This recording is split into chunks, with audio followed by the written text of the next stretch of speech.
Simplicity. My parents breathed simplicity. Oxygen too, but that's pretty obvious. Dad was an assistant vice president for a humongous company, yet I didn't feel like I was a rich man's kid because my parents made it a rule to live below their means.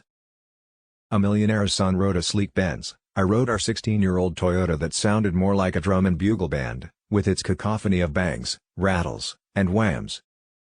An heir of the moneyed class was chauffeured to school, but as early as grade 3, I was taking the public jeepney sitting, standing, or swinging from its handrails like a flapping flag. The wealthy dined on gourmet meals every day. But the culinary highlight of my whole week was when Mom bought Coke for our Sunday lunch, the only time we tasted the stuff. I'm not kidding. Rich kids wore outfits from America, England, and Paris. I wore clothes from Avenida, Escolta, and Passai. The mansions of the rich and famous are veritable furniture showcases, complete with 16 Egyptian jars from the Nefertiti era. I learned that one of those monstrous flower vases was equal to the price of our entire house. But naturally, we too had our own flower vases. If my archaeological knowledge serves me right, they came from the Nescafe era. Their estates have playrooms with life-size Barbies and Power Rangers. But the way I played with expensive toys was admiring them from the store shelf and using my imagination to the hilt. That way, I owned all the toys in the world. You'll be shocked by what I'm going to tell you, but through all this, I recall never feeling deprived in any way. Let me tell you why. I remember my father coming home every night and we'd go jogging together around our old car parked in the garage. Dad says he wasn't vying for the Olympics anyway. Then I'd sit on his lap and we'd talk about how to solve the problems of the universe. After dinner, we'd read the comic pages together. Tarzan was my favorite, until I reached puberty. From then on, it became Jane. Almost every Saturday afternoon, it was father and son time. We'd walk to the shopping center and Dad would buy me a hot dog. Then we'd walk back home, bringing a little something for Mom, usually a chocolate bar. To add sentimental value to our token, I forced myself to take a few bites from it. I guess being with Dad and Mom was all that my little boy's heart ever wanted. And I got it, every single day.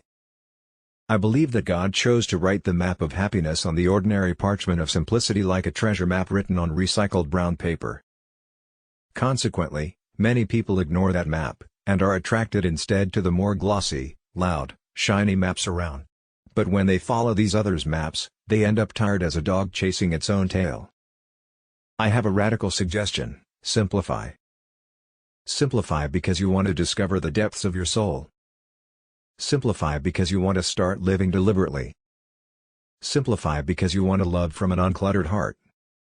Remember that simplicity is only the first step of the journey. Holding the treasure map, memorizing it, photocopying it 1,000 times, and keeping it safe in a vault won't make you claim the gold. You actually need to sail through oceans, climb peaks, cross valleys, and explore caves. Simplicity will point to you where and what and who the gold is in your life. Once you know your gold, the game has just begun. Will you treasure your gold? My parents knew their gold. 1. Each other. 2. Their 6 children, and 3. Their faith. They tried to live uncluttered lives so that they could have time for what was most important. They didn't busy themselves buying a bigger house, because that would mean working harder to pay the monthly amortization, doing overtime work or taking a second job.